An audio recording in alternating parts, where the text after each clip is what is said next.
Hi guys, you're listening to The Last Out with Jack and Joe. Today we're doing a bit of a mixture of the MMA Hour and Everyday Hour.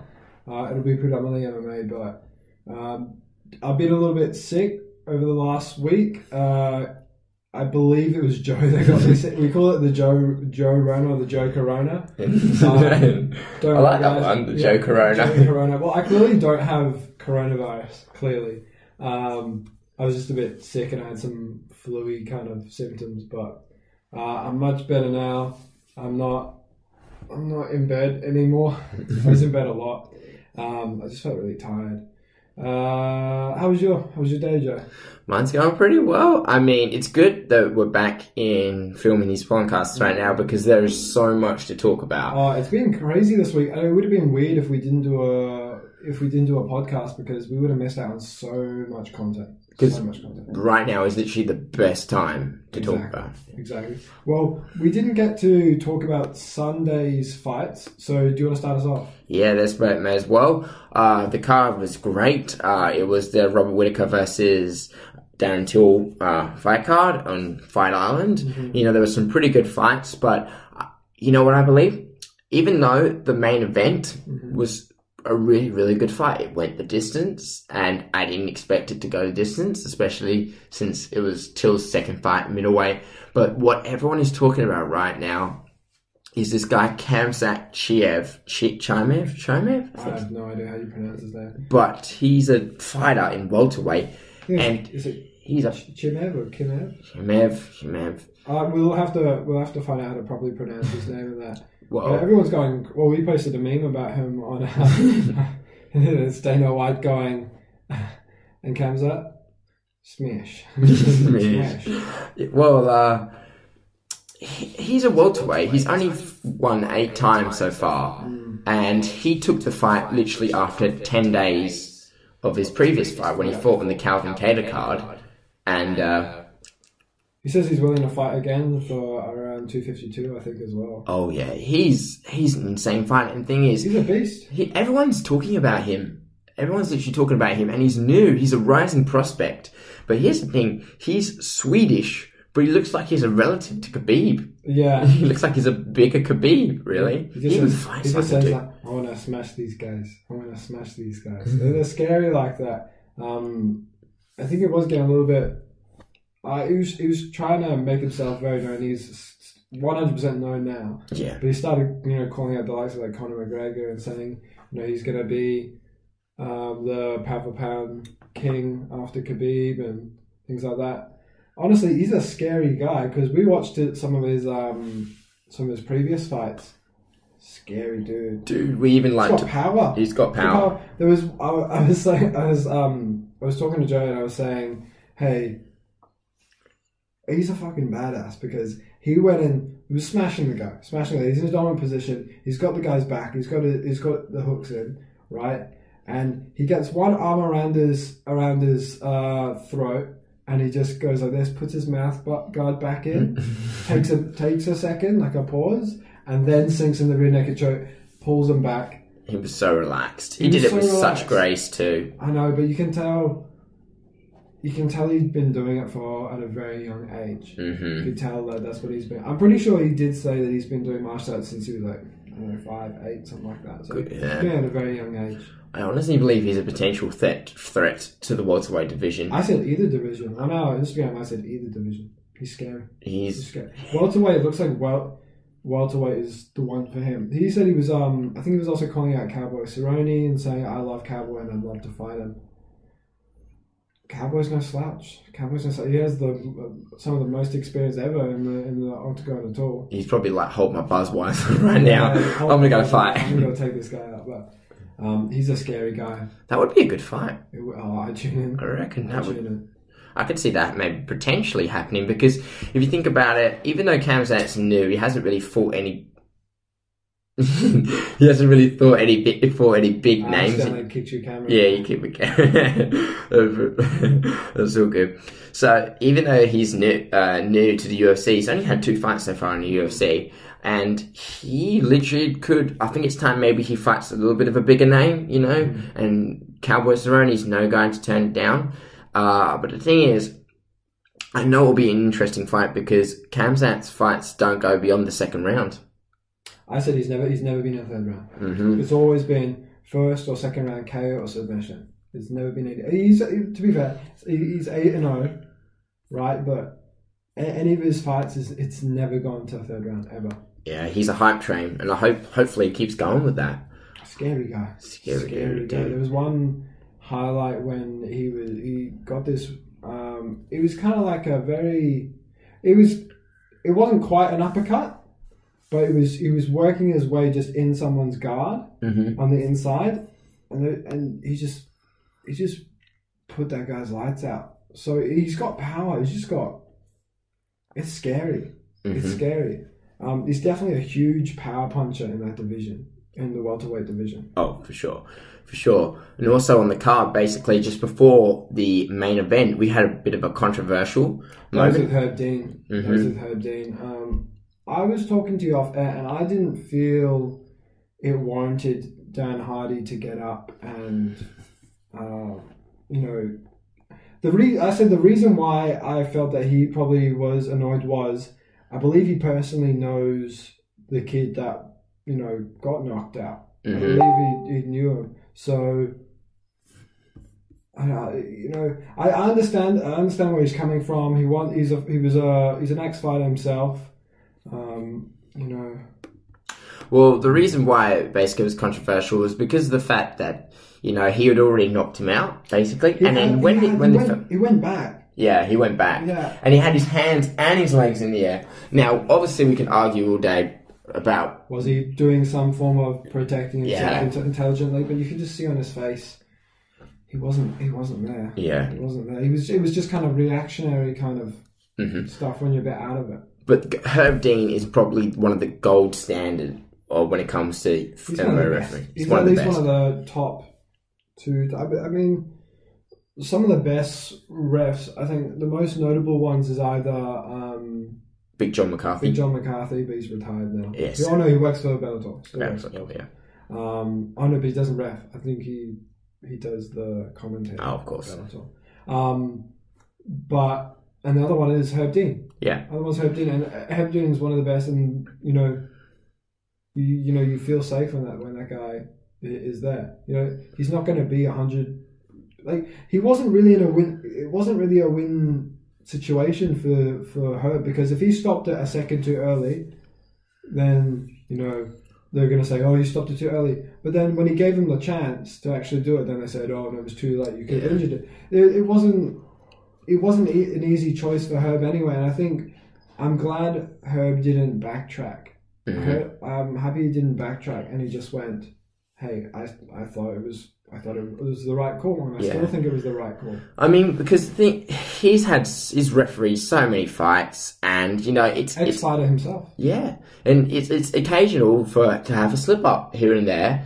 But in terms of like slip ups, or even if you can argue whether or not it was a late stoppage or mistakes go, there are a lot worse ones out there. To me, I was like, okay, maybe you did argue a late stoppage. The one I thought was terrible was the Jose Aldo. There we go. First PDI. There you go. That's when we were literally yelling, "Stop the fight!" Yeah, because when you're literally crouching over, putting your hands covering your entire face, you're on your knees like you're in the bottom of a prayer position. He's in the fetal position. He was literally begging for his life, almost at one point.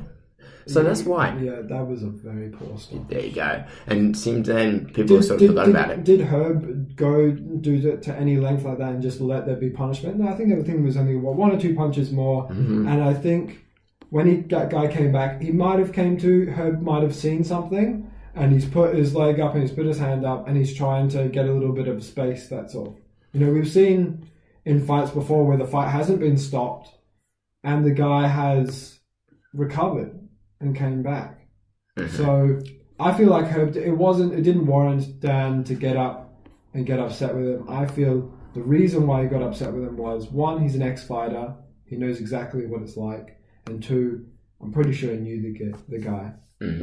Yeah, so that's why he was emotionally invested in it, and he wants to look after the guy's health. Yeah, he didn't really respond in a orderly manner, especially when you're arguing with the referee. I think the UFC put out, and they went and said they didn't agree with his behaviour, and they've went and said, if he wants to continue commenting, he needs to apologise. And that's just, all he has to do is apologise. He just say, look, it wasn't the best night for me. I was clearly emotionally invested. I still feel that I acted correctly. However, I do apologise to her or to the fans and things like that. I wanted to bring up, because the main event, I didn't get to see all of it, but I did watch the fight afterwards. What did you feel about Robert Whittaker versus Darren Till? The Reaper's back. That was a big fight. That was great. The strike. Well, there was a lot of mixed reactions to the fight, but in terms of like the entertainment and the strikes that were being thrown, it was a really good fight. There was a lot of striking, but one thing that really impressed me was Robert Whittaker's grappling. He was using his grappling a lot more. There was literally a really good takedown he scored where he threw Darren Till against the cage. Well, do you know what I found also really impressive? Darren Till's takedown defense. He's a strong guy for middleweight. He used to be a welterweight. Strong guy. Robert is a big, thick guy, fueled by Musashi and all their protein supplements.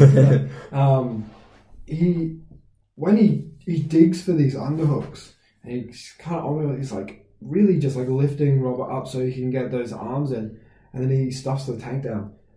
I don't think Darren's done, and fair play to Rob. He did so well. He did so well. It was still a close fight. It was. It goes to show that Rob's still got it. He's an excellent fighter. And we said before the fight, a lot of people were carrying out and saying, "Oh, we don't think he's the same after Yoel Romero, like whatever 10 rounds of Yoel Romero." He's obviously fine. Yeah. He's got that fire in his belly, and it goes to show Darren. That was his second fight in middleweight. He's a really good middleweight. He's got a massive future in middleweight. Exactly. He's super young. He's like 27 or something like that. He knocked Robert Whittaker down in the first round. Elbow. Yeah, an elbow. Afterwards, Robert said, "Oh, all right, let's go, son." No. Robert said after the fight, he said he put my lights out. Yeah. And he came to afterwards. Right. Yeah. And it goes to show that Darren can. He can hang. He can hang in middleweight. He can hang with the middle. And then afterwards, Izzy went and said, "I still want to fight Darren. He's got beautiful striking." And I agree. Yeah. Imagine having a striking match between Darren Till and Israel Adesanya. That would be a great fight. It'd be beautiful, wouldn't it? But the thing is, Adesanya, in order for Darren Till to get there, he's got to win at least a couple more. Yeah. And middleweight's a great division, but right now Adesanya and Paulo Costa are they're finalising the deal. It's not official yet, according to Dana White, but they're trying to finalise the deal and they're going to lock heads between each other. I think that's the main fight that everyone wants to see, a middleweight. I want to see that fight. Because Costa and Adesanya have been going at each other's throats for a while. Did you see that Dan Hardy was saying, Paulo Costa, and this isn't knocking Dan Hardy, I love Dan Hardy. I love when he interviews the fighters and things like that. He's got a really good take on a lot of things when he breaks down fights beforehand. But he was saying, Izzy's technique is just so much better, which is true. And Paulo Costa's just kind of got he's just a power lifter. I don't think so. He's obviously a workhorse. He's enormous. He looks,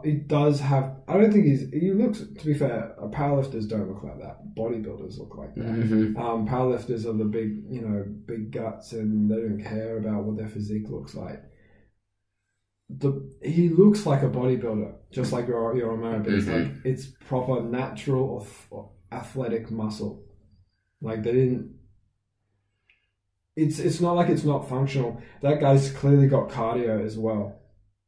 That guy, when we saw him fight against Yoel Romero. Oh yeah, he kept going. His durability as well. He's got a chin. It's not an easy fight for Izzy. I do think Izzy will win. Yeah, but it's not an easy fight for him. Not even that, but the way that Izzy fought Yoel Romero, a lot of people found it very, very boring. He's a counterpuncher. Yeah, you can't get upset when Yoel Romero laughing for 2 minutes.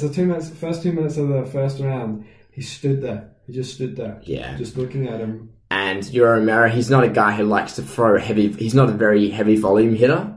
He's usually one of those guys who goes really, really slow, and he makes a big swing. He lulls you into like a false sense of security, so he'll be like this and do like that.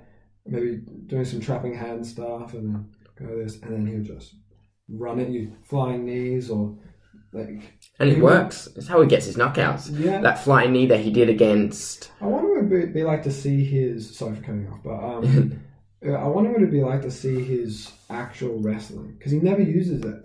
His actual wrestling as a Cuban athlete.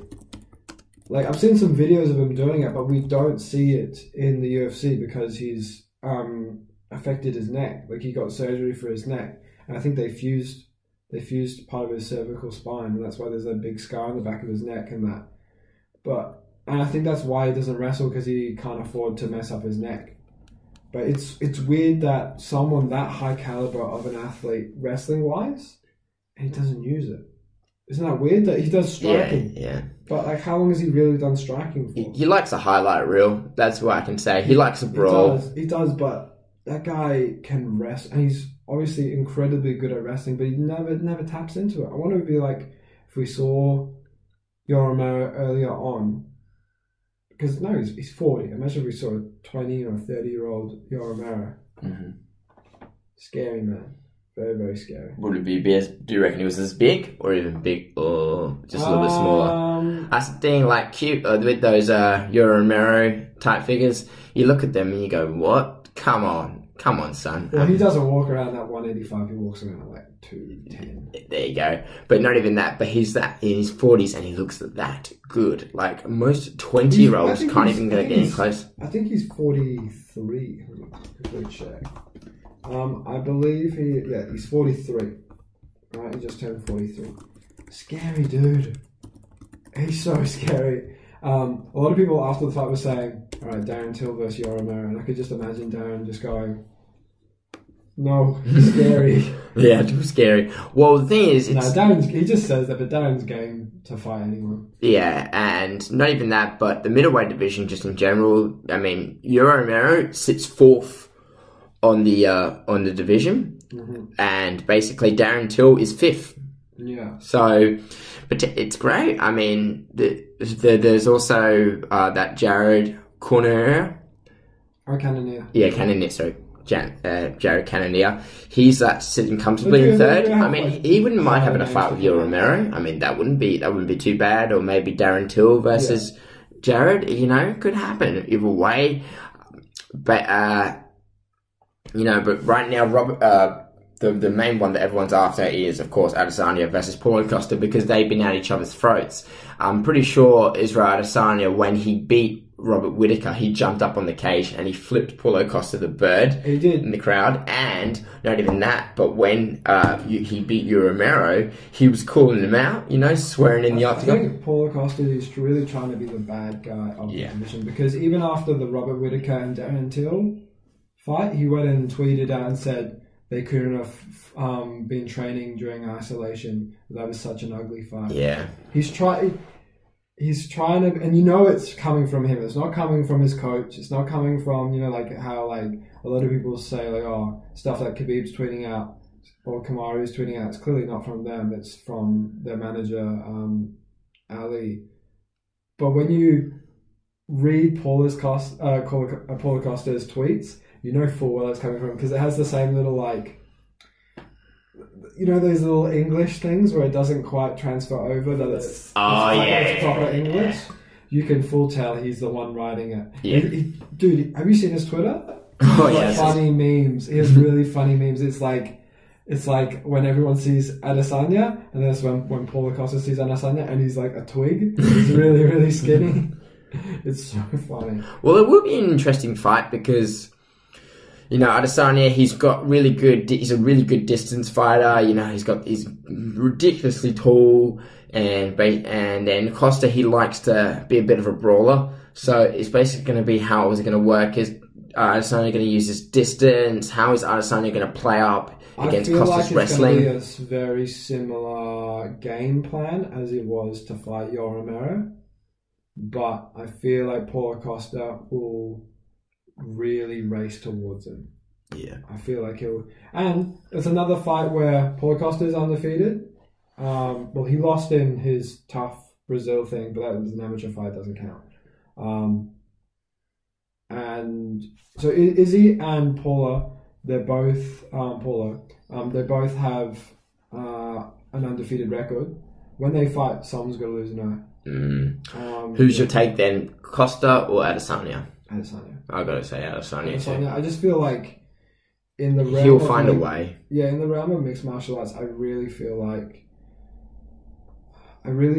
technique overpowers like power. Mm-hmm. You know, and it's proven itself time and time again. But not even that. But Adesanya, he's just probably one of the greatest strikers right now. Yes. In the entire UFC. And he's got, and everyone says, oh, he doesn't have like a ground game. Yeah, he does. He's got a good ground game. He does have a good ground game. He almost put Kelvin in a triangle in, I think it was the last round, the 5th round or something like that. Do you really think that, he is like a pure striker, but do you really think because they said the same thing about Conor McGregor. Oh, you know, he doesn't, Conor's got what, I think a purple or brown belt in Brazilian Jiu-Jitsu. You're going to play to your strengths. You're going to strike. If you're known to be a really good kickboxer, but you're doing Brazilian Jiu-Jitsu for a much less period of time, why do you have to prove people that you can do it? You use it when you have to. His kickboxing is that good that he's never had to, right? I feel like it was only when Adesanya was put in that scenario that he started to play on his Brazilian Jiu-Jitsu. And we haven't really seen that from Paulo Costa as well, because he's Brazilian. I assume he's definitely got, he'll have good wrestling as well as ground game as well. We never see it. That guy, he just loves to get up and bang and throw hands with these guys. It's going to be such a good fight. It will be. And it'll be great for everyone to watch too, because pretty much it's big for Adesanya, because if Adesanya wins, then he's just proving to everyone that he's probably one of the best middleweights in the world. And I'm pretty sure he wants to go after Anderson Silva's record. Anderson Silva, I'm pretty sure is it John Jones or Anderson Silva? One of the two, they hold the record for most title defenses. I mean, because if you think about it, Anderson Silva pretty much nearly held the middleweight title for almost a decade. Mm-hmm. So, and Adesanya, he's ticking off names basically.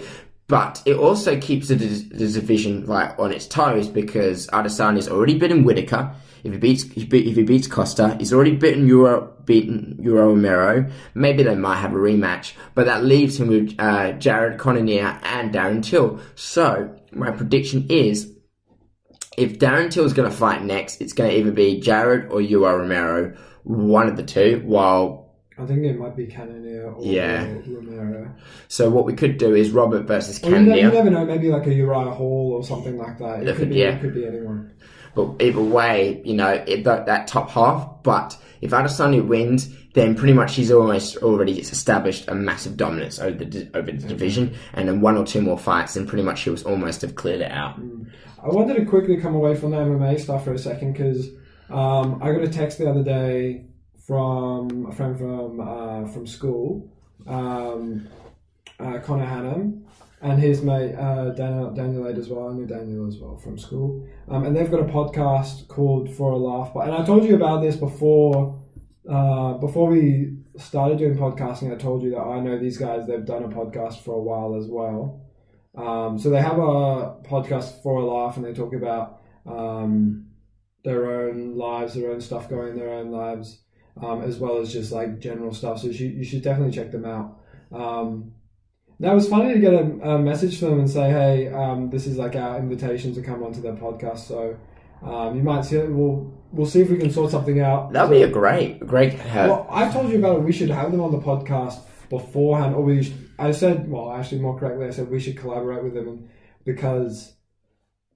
but I knew full well our setup wouldn't be good enough for like 3 or 4 people. Oh, they have a great setup. I'll give you that. And they've got the Rodecaster Pro mixer, and they've got some the Rode mics as well. They've been doing it for a while.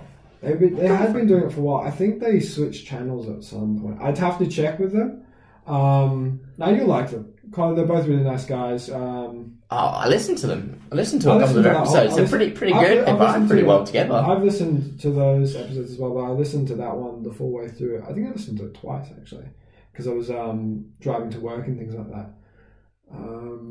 But they've definitely got a really good setup. They have a much bigger space for us to talk as well. Yeah. I thought it was really funny how Connor said, hey, maybe if we do go on, Daniel, no disrespect, but actually I want to go on and you to stay at home or whatever. Don't you remember he said, because he just said, no, he was just saying, because I think he was just joking, but he was just saying, we're two completely different people. We were two completely different people, but you're perfectly welcome for all four of us. I mean, that'd be great, but we need more. Obviously, we're going to need more cameras. We're going to need more microphones. We're going to need more microphones and things like that. We might have to go on theirs first, and then when we upgrade them, they could be our first guest. Yeah, well, that's a good. I think that's a good idea. Well, Daniel and who's the other guy? Connor. You're a... no. I had to. I'm sorry. That's an inside joke. Because Joe said I sent it to him and he watched it, and Joe just sent me back a message within quotations, "Who's the other guy?" They were like, "Do we know the other guy?" I'm like, because Daniel and Connor were talking about me, and they said, "And who's the other guy? Do we know the other guy?" He seems like a nice guy. Yeah, well, I mean, the Joe one is the guy.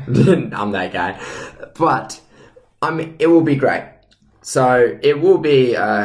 So Connor. Yeah, I got your back, buddy. I think it was them who said it. But it will be great. I mean, not even that, but we'll have the first pair of guests. But not even that, but it will be great for both of us, basically just working in collaboration with each other. And the things that they talk about, it's quite similar to what we do for the Everyday Hour. It is similar what we do for the Everyday Hour, because we have the MMA Hour, which is just fairly pure. We might spill into some random stuff in the MMA Hour, but it's typically an MMA show. And then the other one is the Everyday Hour, which is pretty much talking about everyday shit. You know what would be really good? If we sat them down, got them to watch a UFC card. See, that's why I want to invite them one time for when we watch a fight. Oh, yeah. And we go to the pub, because I know they love to drink. They love to drink. Every time they're on the podcast, they got a beer, and they always talk about, they always say, I'm hungover, and I'm hungover too. They love to drink. No, I saw after the podcast, Daniel, they did a Christmas thing. It was 12 days before Christmas or whatever, but it was 12 pints. 12 pints. And I think Daniel did 13 or something like that, because you don't drink. I don't drink much. I don't drink at all. Well, the reason why I don't like to drink is because when you're someone who works out or someone who's just... you feel terrible. Your test goes down. Just plummets. Well, it's just the effect is higher, but it doesn't last as long in the system because the metabolism's a lot higher. Yeah. But the effect is stronger because you're not used to it, because I never drink. If I have one or two beers, I'm just... I don't really drink either. Yeah. I just start yawning non-stop. I feel tired. I feel slow. And that's just not a feeling I enjoy. For me, I'm a caffeine addict. When I was working in the warehouse, I have a Monster a day and 2 scoops of pre-workout before I even train. That's not good for you. Yeah, well... I don't have caffeine anymore because I get palpitations, my heart, and I'm trying to get to sleep. I can feel my heartbeat in my head. Well, for me, basically, it's just inject it or wake up, and 7 IV drip is just a Monster, and then just wait at that day. That's the first thing I do in the morning, and just go all day. Well, it's because I like having high energy. Caffeine powder off your credit card. Cocaine's too weak for me, you know what I mean? Is I would have tried cocaine for the first time, I'd be like, you got any left, not feeling anything? You're like, dude, you just had the whole bag. I'm like, it's nothing. It's nothing compared to Joe's secret pre-workout. So we'd love to, just tracking back, we'd love to come onto their podcast and for them to come onto ours. Most likely we'll need to go to theirs first, because they have a bigger space. Because we're already kind of pressed for space already, and we also don't have the mics. And also, I want to give them that respect because they came to us first. Exactly. They reached out to us first. So I reckon it would be more respectful for us to go to them, help them out. If it goes great, they come on to us. Oh, it would be great. They do actually quite long form podcasts anyway. They usually do we usually typically do about an hour. Mm-hmm. It's usually 50 to maybe 60, 70 minutes or whatever. they do at least 2 hours most of the time. At least 2 hours. Well, that's usually impressive. Usually, and it's not easy to keep doing it for that space of time. I don't think it's not easy. No, it's not. I mean, because there's only so many things you can talk about, and you got to research it. But normally, sometimes we just talk off the top of our head. I mean, we do our research. We do check our stats. research. We bring up our topics and things like that. We talk a little bit, but sometimes you don't want to exhaust the topics beforehand with your mate, and then when you go here, it's like a rehearsal. It's not like we're literally having a conversation just off the top of our heads. I really like their podcast. I think it's great. We would love to come on, and then vice versa for them to come over to ours. I think that'd be excellent. I think I'll flick on the time code for this so that you can watch it, or just the audio version as well. And that's their invitation to come to ours. I already told them. I think they were a little bit confused about what our show was when we said the MMA Hour, and they thought it was predominantly an MMA show. It's like 50-50. It's MMA, and the other 50% is just everyday. Because it's the everyday hour, it literally means that it's not filmed every day. It's the everyday shit. It's anything we want. But we'd love for them to come on. That would be really cool. And their setup looks really nice. I love the pictures on the background and things like that. I'd listened to their podcast before. I just knew we didn't have the setup for them. Yeah. That was the thing. And Connor said he mentioned that, I haven't seen Jack in quite a while. I saw him at the pub. That was quite a while ago. I think it was when... Yeah, what's the story behind this? I think that was Innes. I think, you remember Innes? I remember Innes, He came back. I think he came back at some point. And I think he wanted everyone to hang out at the boat or something like that. So we went to the boat and we're just chilling. The boat's probably like 10 minutes north from me. Like the boat, as in the boat's there? The boat's called the... Oh, okay. It's a Other than the boat, the actual boat. No, it's like a big pub kind of restaurant kind of thing. What, in a boat? No. So like you walk in and you're in the cabin. No, smart ass. It's not a boat. It's just called the boat because it's by the water. Jesus Christ. And then we're just sitting outside, and I think a lot of Connor, sounds like Connor loves a pint, so he's probably there having a pint himself. And then he came over. I was just having a nice chat with him. Yeah, he's a really nice guy. I met him earlier on. I met him I think I met him in year 7 of middle school at my school. And I think... Over a pint? No, it was alright. No, we don't drink when we're in year 7, Joe, unlike you English bastard. But I think we had the same guitar teacher.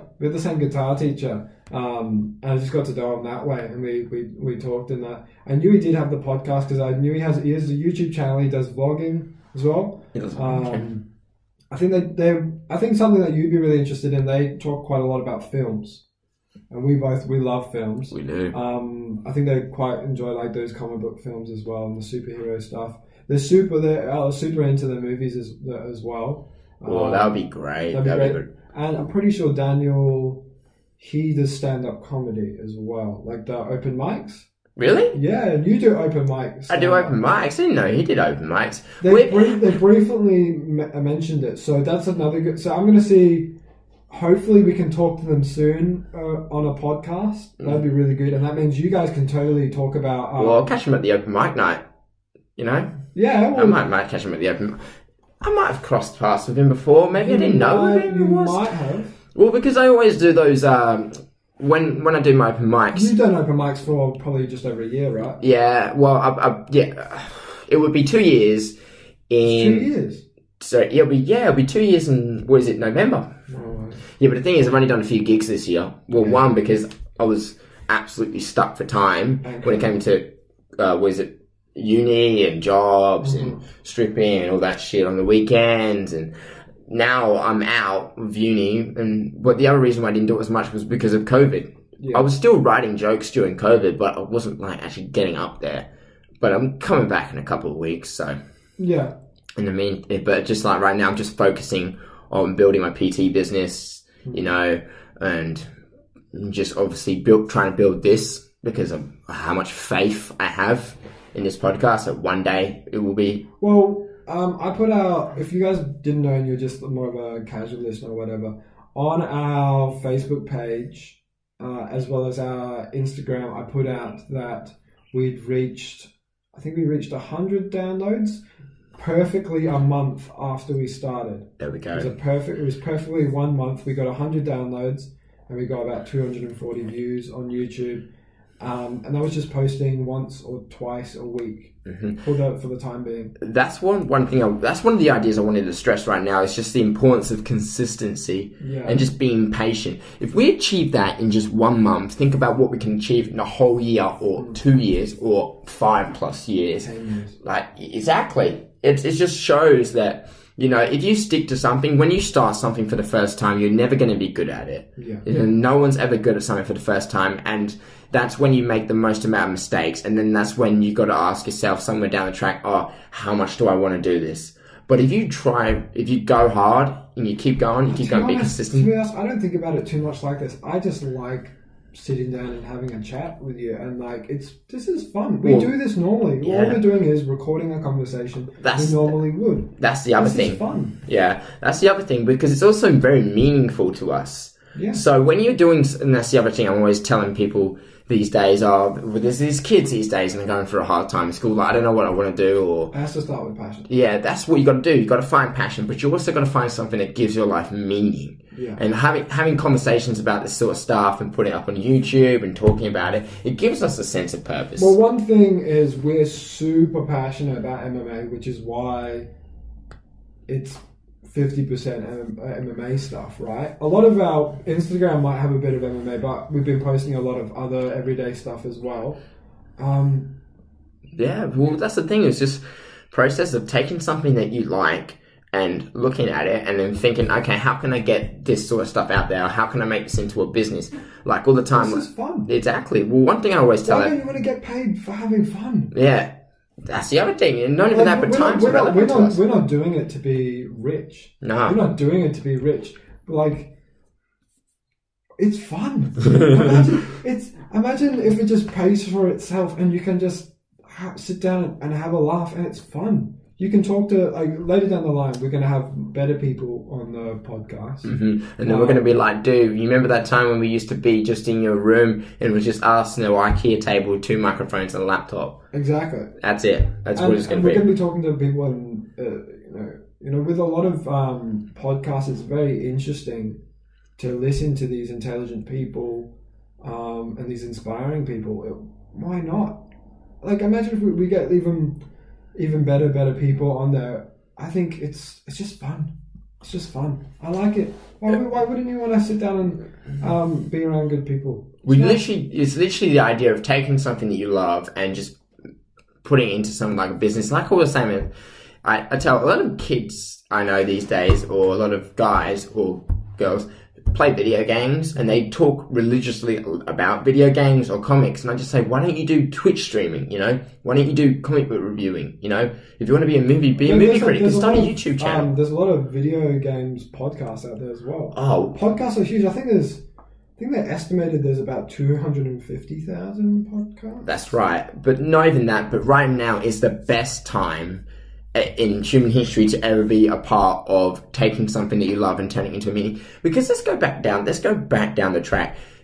30 years ago, I don't think even podcasts were a thing. They had radio, but they weren't really many. Radio is really gross now. God, dude. They all speak the same, and they all... I honestly believe that podcasts, sorry to cut you off, but I honestly believe that one day podcasts will overtake radio, because I hate radio. Yeah, I reckon radio's going to die at some point. To listen to radio? The only reason why radio is still around is because it's installed in your car. That's it. Once we eliminate that, maybe imagine if we got podcasts installed into your car. Well, you've already got Bluetooth and things like that. You can already choose. They have services like in Australia called Podcast One, which they advertise on the radio. Yeah. But have you seen that a lot of radio hosts? No. Their show. I don't listen to radio. Radio is shit. It's shit. But there's a lot of radio hosts that have actually converted their show and made it. Hamish and Andy did that. Hamish and Andy did that. Other ones, I think it was like maybe Fitzy Whipper or whatever. They turned that into like a podcasting. All of them have done it. Dude, all of them have done it. Not even that, but like, how many times have you ever seen, how many times do people do radio stations change radio hosts? Yeah. Like, the only 3 radio hosts that I could ever remember were the ones I listened to were Lisa, Baz, and Sam. I think those were the 3 people. They used to do 92.9, and they were really good together because the conversations that they had were actually like really interesting. I flip on the radio these days and it goes, so Jimmy, this is actually a real fucking story. It's like, so Jimmy, I woke up this morning and my dishwasher wasn't working. Like, oh my God, my dishwasher. So I call up the warranty. I'm like, mate, I don't give a fuck about your dishwasher. I want to know what's going on in the world. I want to hear about, COVID. Listen to like interesting stuff. I don't want to hear who wakes up, turns on the radio, it's like, oh my God, did you solve the dishwasher problem? I don't know. I don't want to know how many plates are in your dishwasher. I don't know if the dishwasher's under fucking warranty. Funnily enough, I don't care. Yeah, that's the point. They're saying shit we don't care about, basically. But not even that, but... I find podcasts, when you're there's going to be some effect that you just want to listen to something just to like take your mind off something when you do like a meaningless task or whatever, right? But I feel like podcasts should be answering a question they didn't know they needed answered. That's what it is. That's actually a good way of saying it. You're literally answering, you're giving them information for a question they didn't quite think about. But they're like, I do want to know. I do want to know what you thought about the UFC. I do want to know what's next. I do want to know what it's like being a uni student at this point in time. I do want to know what 21-year-old stripper's life is like, you know? Mm-hmm. I do want to know how to look after my money or be an entrepreneur. That's why you're answering questions to a question they may have thought about or may have not thought about it, but when they read it, they go, I want that information. It's because the age of information these days is so vast. There is just so much information these days, but not only that, but like the reason why I love podcasts and the reason why there's so many podcasts is because it's for every topic.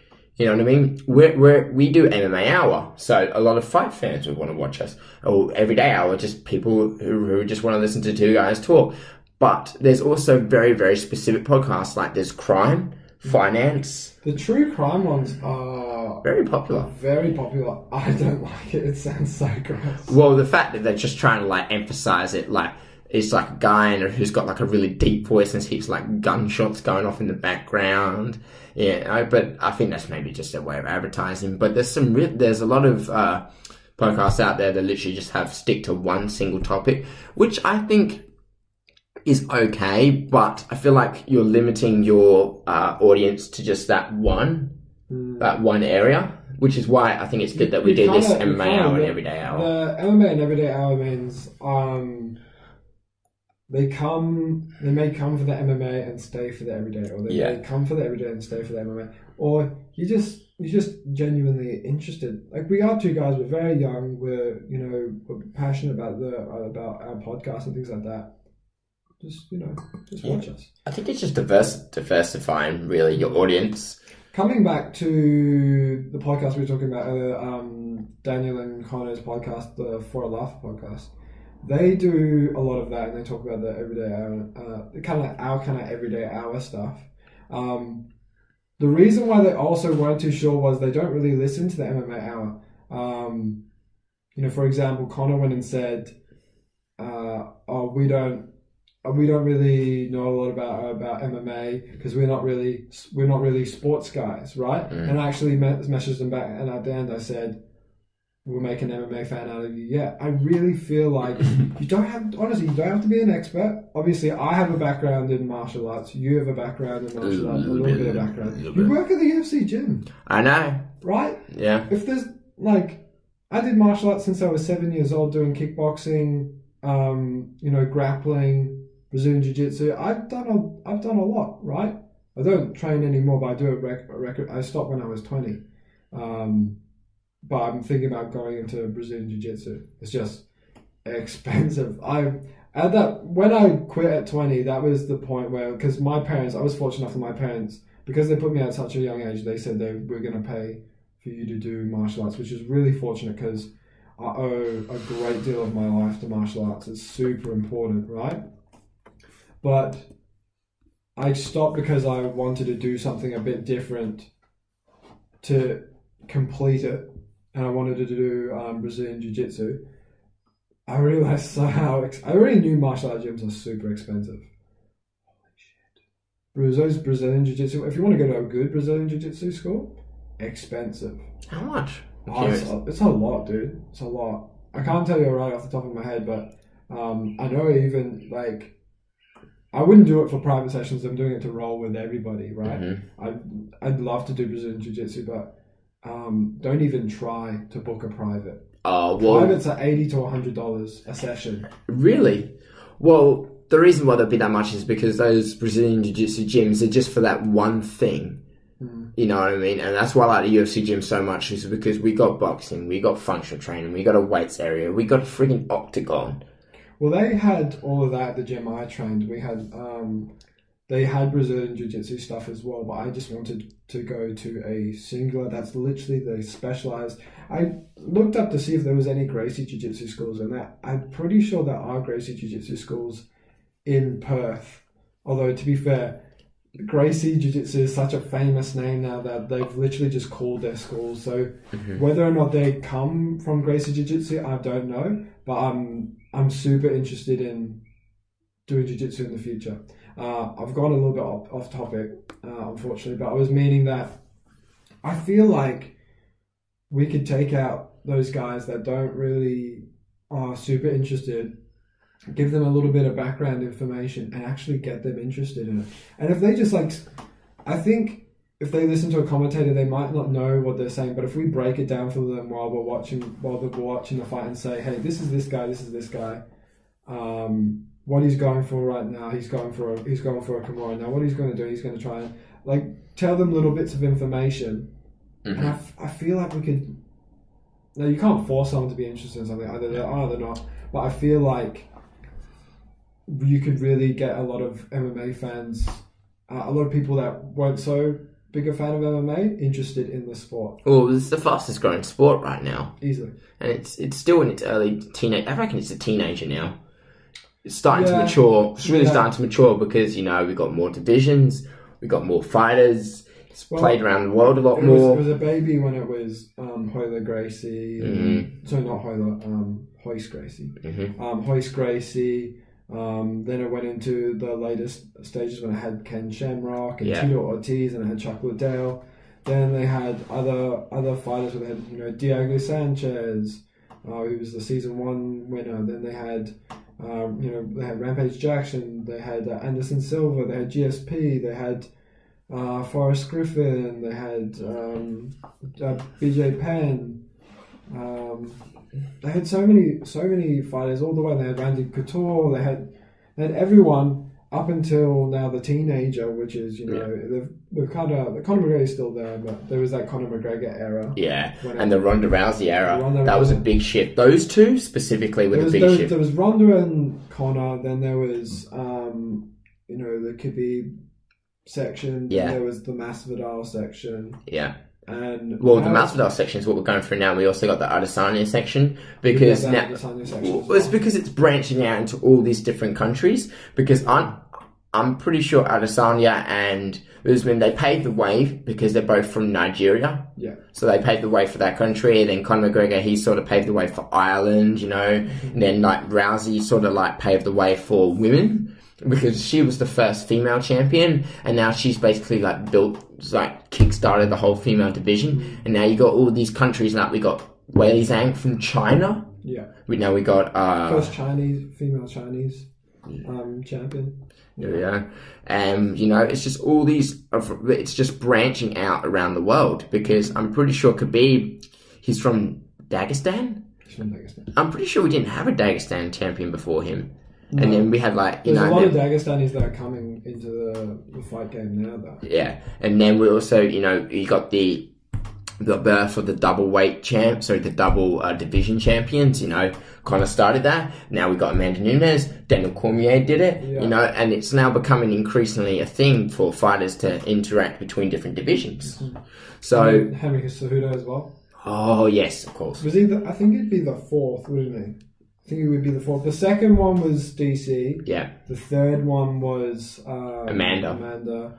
And then the fourth was Henry Cejudo. Yes. I think there's only been 4 double champs, but Connor started it. Yeah. Well, that's the thing I wanted. Like, Connor, everyone's like waiting for him to make an announcement because I don't think it's his fault. Because he was super motivated. I think that you can call me a Connor whatever fanboy, right? Yeah. However, do the UFC, or does really Connor want to come out to an empty crowd? Probably not. He has all the money in the world. Do you know why he probably comes back? Yeah. Because he's got how many fans cheering his name and an island. I think when it starts to move back after this post-corona thing, might be the end of the year, maybe next year, when they can actually fill people in the seats, Connor will have a fight. Absolutely. And I think Connor should fight Dustin Poirier. There we go. Because if you look at 5 of the highest viewing pay-per-view buys in UFC history, 4 of them were Conor McGregor. One of them, it was just recent, is the Usman versus Masvidal. So Khabib versus Conor was the highest pay-per-view, right? Well, they made the point. They made the point that there was Conor versus Nate Diaz had the same amount of pay-per-view buys as Jorge Masvidal versus Kamaru Usman, right? I think around that, yeah. I think it was 1.3 million or something like that, right? Now, they made the argument that that's really impressive, but another argument was made, hey, they barely even advertised that. They did some press conference or whatever. That was pretty much, they didn't really do any advertising for that fight. But the Kamaru versus Jorge fight, they had global pandemic and shutdown, very little sports on the TV, huge amount of advertising. This was actually for a title, whereas Connor's wasn't. They built up that fight so much and advertised it and put so much into it, and it just scraped to where I think it was the first Conor versus Diaz fight. That's saying something because Diaz, the rematch did better than that. His fight with I think it might be the Alvarez fight. It might have been the Alvarez. I can't remember, but it was one of Conor's big fights in the later of his career. But then the Alvarez one was huge. The Khabib one was huge. The return when he fought against Donald. Oh no, they were saying that it did the exact same as Cerrone. So That's it did the exact same as McGregor versus Cerrone. But McGregor versus Cerrone wasn't for a title. It was barely advertised. It was Conor just coming back. Right? It wasn't advertised clearly as much as it was for Usman. It was on Fight Island. Jesus Christ, they didn't have a Fight Island for McGregor versus Cerrone, and it just scraped to the same level as that pay-per-view.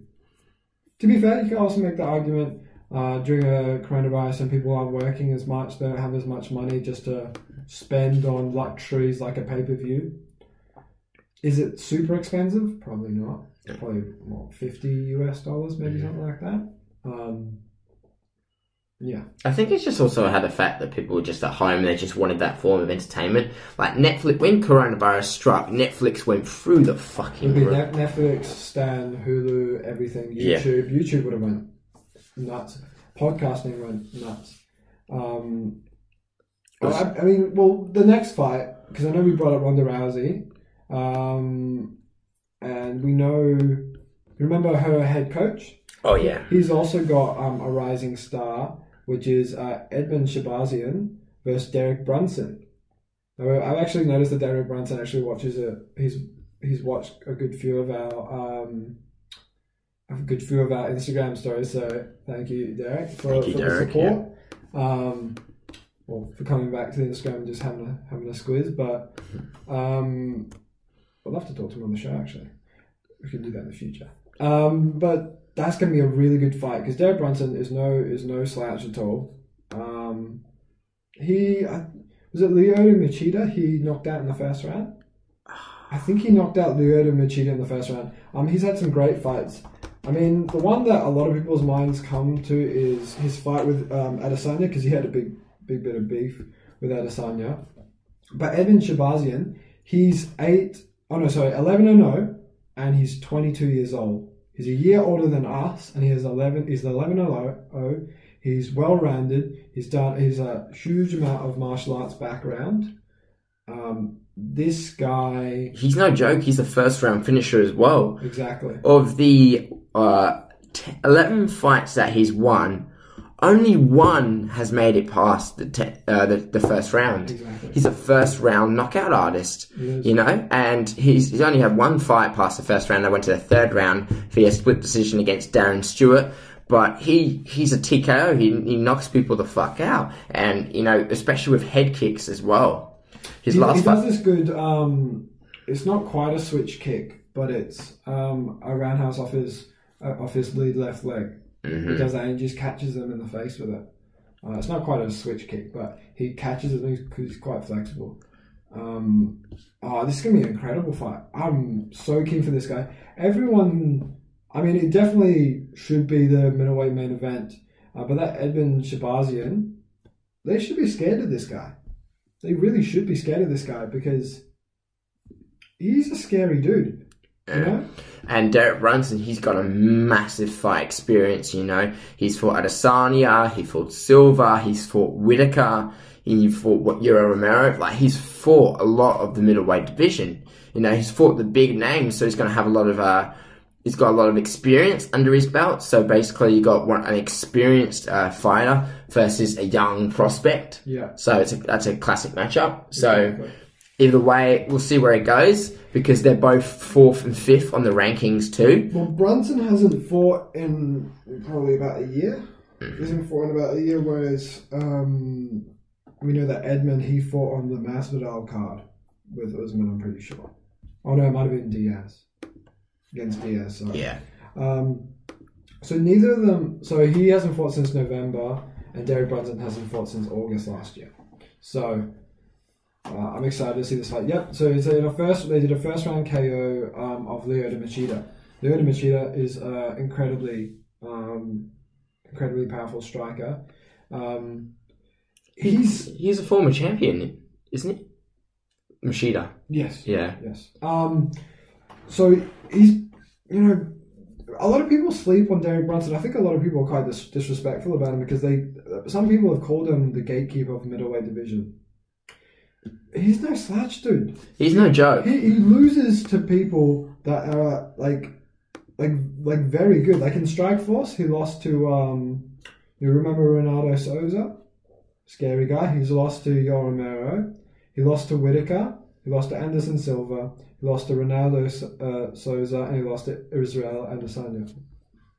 He's been around for quite some time. He's got some big names. He's got some big knockouts. You know, he's got quite a lot of first round finishes. He goes to the end. He's got a good gas tank. So either way, it'll be. He's literally showed that he can go the full distance. Yes. Right? 'Cause his last 2 fights have gone to decision, and you could say, oh well, he hasn't. He's gone to his decision, which literally shows he's got a gas tank. He can dominate over, and he can knock people out, and he can also because he's knocked out people in the first round, and he's going to decision. It literally shows that we haven't seen that from Edmen. You know, we haven't seen him demonstrate that he's got that gas tank. You know, I think it's going to be a crazy good fight. I really don't know who to choose. I really don't know who to pick at this point. But we for damn sure will be watching it. That's for sure. Oh, we'll be watching it. So it's on this Sunday, and we'll be watching that. Does he have the ability to beat Edmen and have him lose that O? We're just going to have to find out. Because I found about Edmen probably maybe a year ago when Arahawani was doing a lot of he was doing interviews, and he was interviewing his head coach, which was Ronda Rousey's old head coach. Mm-hmm. And plus he's got something to prove, because a lot of people contribute Ronda Rousey's fall to Edmen. Well, we're not pointing the finger and blaming him, but he was considered one of the most controversial coaches in the UFC. Yeah, a lot of people were criticizing for his style and his attitude towards everything and his ringside coaching. Like when Amanda Nunes beat Ronda Rousey, she was basically like putting her fingers to her lips as like a sign to saying to shut up towards Edmen, and she even said, "Oh, he talks too much." That the reason why I did that was as an insult to him. Yeah, well, he's definitely. I mean, you can't be a bad head coach, right? To have. Well, like the saying goes, man. There's no bad students, only bad teachers. True. Everyone knew that Ronda Rousey, she had a narrow skill set. Yes. She did have a narrow skill set.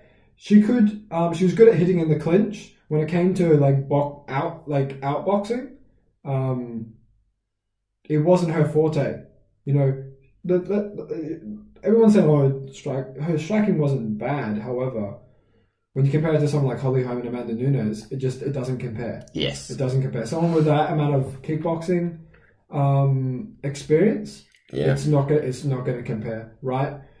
The thing that Ronda Rousey was really good at, excellent judo throws, and getting very quickly into arm bars, super quickly, right, and making people tap. It was her forte. She had a very narrow skill set. But you can make the exact same thing about some strikers, right? A lot of people. It doesn't matter what you do. I think a lot of people criticize you. I think Ronda Rousey was still a great fighter, one of the greats. I think they're a bit too harsh on her boxing skills. Her boxing skills, they should have been improved by Edmen, and I think. It could have been improved a lot because after her loss to Holly Holm, I expected her to come with a different attitude and be a bit smarter in that. When she fought Amanda Nunes, she just sped in front of her. A lot of people have made the argument that when Ronda Rousey come back to fight for the title straight away is a massive problem. Because it's when you've been out for so long, it's so hard to get back into that pace and then be at that, ready as a number one contender. Yeah. She should have fought someone as a tune-up fight, then built her way up to Amanda Nunes, because the sport changed so much within the year that she was away. And not even that, but it just shows that she was a household name in general. I'm pretty sure she got, I remember when she fought on like New Year's Eve or something. I think it was New Year's Eve, New Year's Day. I remember it was close to around there. And when she fought her, basically for the promotion, it was mainly just Ronda's face. Not many, because they knew that she was a household name and people wanted to come back just to see her fight. But Amanda Nunes, when she was already dominating the division, and it was no joke. Everybody knew she was already a hot prospect for coming for that strap anyway. But they didn't exactly throw her the easiest obstacle, did they? They couldn't have. They literally. Amanda Nunes is considered the greatest, the female GOAT. Yeah, right? The greatest of all time. They threw that to Ronda Rousey after she had one of the most devastating head kick losses to Holly Holm.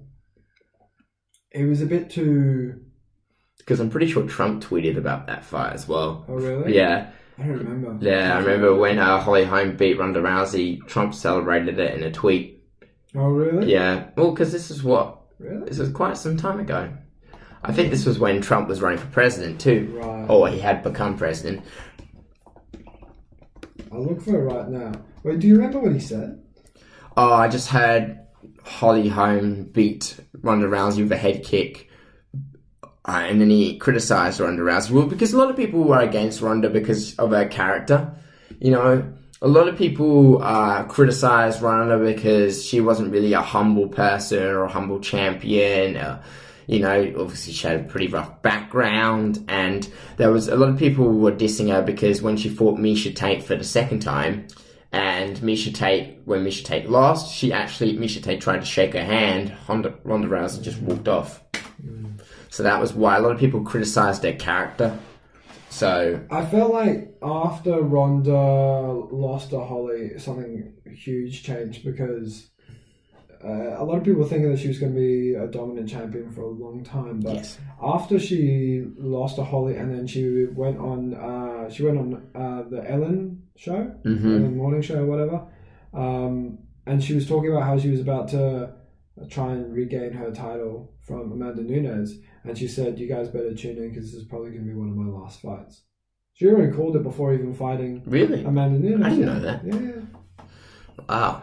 Alrighty. Yeah. You wanted to talk about. Let's talk about the Mountain versus Eddie Hall. That fight is in September, I think. What the fuck? I mean, I think. What is it with all these people on YouTube or all these people who are non-boxers trying to get into the fight game? Like, you roll your eyes at this all the time, but I know the big elephant in the room here, Jake Paul fighting Nate Robinson on the Roy Jones Jr. versus Mike Tyson undercard. Like, that was the fight that nobody saw coming, nor did anybody ask for. It didn't make sense because there was no beef. There was no anything about it, and I think we were talking about this off air. This means that he doesn't have a very long time to train either. He has probably next month. A month? No, it's in September, so it's like a month and a half. Okay, a month and a bit. Yeah. So he has maybe 5 to 6 weeks to train. Not a long camp. I don't get it though, Nate. Like, you're to someone that doesn't actually like fight at all. He's a professional. Well, he's a retired basketball player. He won the slam dunk contest a few times. He's 5'9". I can't remember what team he played for. I'm sorry, but I'm not a basketball fan. But why? Why would you want to get into the ring with a YouTuber? Because you're not a basketball fan. He has everything to lose. Yeah. He's good because there's a lot of people who are not basketball fans, but a lot of people who are YouTube fans. If he loses to Jake Paul, he's not going to be remembered as the famous basketball player or that he is. He's going to be remembered as the 36-year-old man who got knocked out by a 23-year-old kid. Why is Jake Paul so much taller than an NBA guard? Jake Paul's 6'1". Is he? And Robinson is 5'9". Oh my god! Can you confirm that he was 5'9"? I find that so pretty sure weird. he's 5'9". Yeah. It was one of the ones that didn't make sense. It sounded like it didn't make sense. It didn't make sense. I'm super excited for Mike Tyson versus Roy Jones Jr. By the way, he's 5'9". Oh man, everyone is. I feel like, what really did it have to put it on that under? Well, I mean, because Nate Robinson, it's his first fight ever as a professional boxer. Do you think it takes away like the credibility of? I honestly do. I feel like if he loses it, he's gonna get his name tarnished. If Jake Paul wins this, he just moves up another level. Do you think it takes away the credibility of the Tyson versus Jones fight? I really feel like. No, I don't. I'll tell you why I don't. Because YouTube boxing is becoming a thing. I don't even know. That's why I ask. I don't know. Yeah. Well, it's because YouTube boxing basically started with Joe Weller versus KSI. Then it became KSI versus Logan Paul. Then we had the Logan Paul versus KSI 2. And Jake Paul's fought against his brother Deji and against Gibbon, which is KSI's best friend. And because he keeps calling out KSI, a British YouTuber, and I don't know why, but he hasn't taken a fight yet. So he's just trying to keep something going in the meantime. The fact is that it's a YouTuber fighting an athlete, and not even that, but what's his name? Logan Paul, his older brother, wanted to fight Antonio Brown. Antonio Brown I think he was one of the most well-known NFL players. Again, I don't follow NFL, but that dude had some trouble. He was getting into fights with his baby mama. I think he had all these lawsuits in divorce court. His manager dropped him because he was doing all this stupid shit and he was partying all the time. So Logan Paul went after him after he lost to KSI and basically offered him a whole bunch, like millions. I think he also offered him like millions of dollars just to fight. And Antonio Brown just ducked him the whole time because at the same time, like, these YouTubers, they have everything to win. They don't have really much to lose, but these professional athletes who are well past their prime, well past their spotlight. They're literally the YouTubers that will they're trying to steal someone's hype.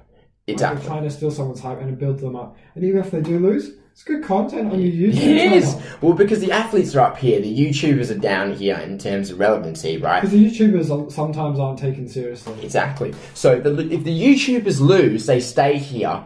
But if the athletes lose, they go below the YouTubers. Everything to gain. Because it's the younger generation that's getting involved more and more with these YouTubers. So these YouTubers, they don't know about these athletes, but they know about the YouTubers, and more people are going to get viewed. So the YouTubers are going to get more fans as a result, because nowadays there's an ever-growing bunch of people on YouTube. Well, YouTube's one of the fastest. They just increase their fan base as well. Exactly. They just increase their fan base as well. So that brings me back to the whole idea. It introduces young fans to the sport of boxing.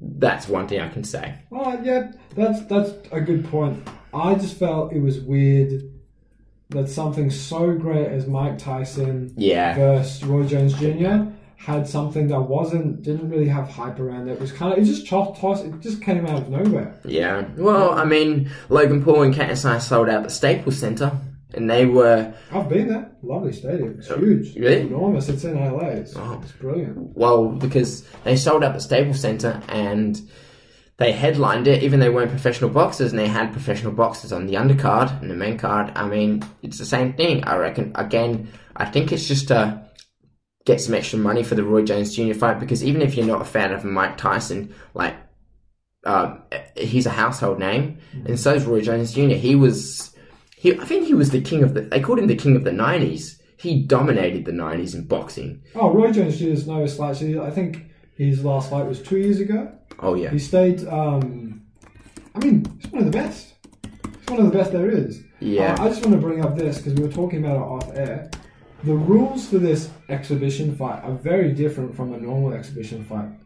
So, when it comes to Mike Tyson and Roy Jones Jr., neither one is wearing headgear, naturally. Neither of them they're going to have 12-ounce gloves, but there will be no clear winner unless it is by KO or TKO. Right? Whoa. So, if neither of them knocks each other out in 8 rounds, because it's an 8-round exhibition match, it will go to a draw. Strange. It's strange. Well, it's because they're both older, much older men. Like, what? Roy Jones Jr. is 51 and Mike Tyson's 53. Power doesn't go there. Yeah. And to see two 50-year-old dudes beating the shit out of each other, I don't know if people are going to find it as entertaining, but let me ask you a question before we finish up. Roy Jones Jr. versus Mike Tyson, both in their prime, who wins?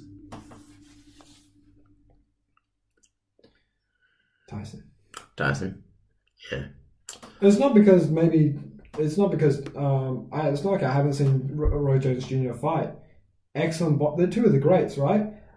I just feel like Mike Tyson style would have worked really well. That peekaboo style would have worked really well. I would have loved to see that fight in their prime, but they're obviously both well in their prime. Mike Tyson's 54, Roy Jones Jr. is 51. They're not too far off each other. If anyone has the most work to do, it's Tyson, because Roy Jones Jr. is most likely still in good shape. However, we've seen the videos from Tyson, even when he wasn't working out and he was lightning fast. Everyone talked about how good Tyson's power was, but the one thing that Tyson used so well was footwork. And I saw something today, and it was Floyd Mayweather, and he was saying that everyone calls it the Philly shell. I love Philadelphia. I love the culture, the people, the artists that come out of Philadelphia. But it's no longer called the Philly shell. It is called the Mayweather defense, because I don't really care who used it first or came up with it. I made it mine because I mastered it.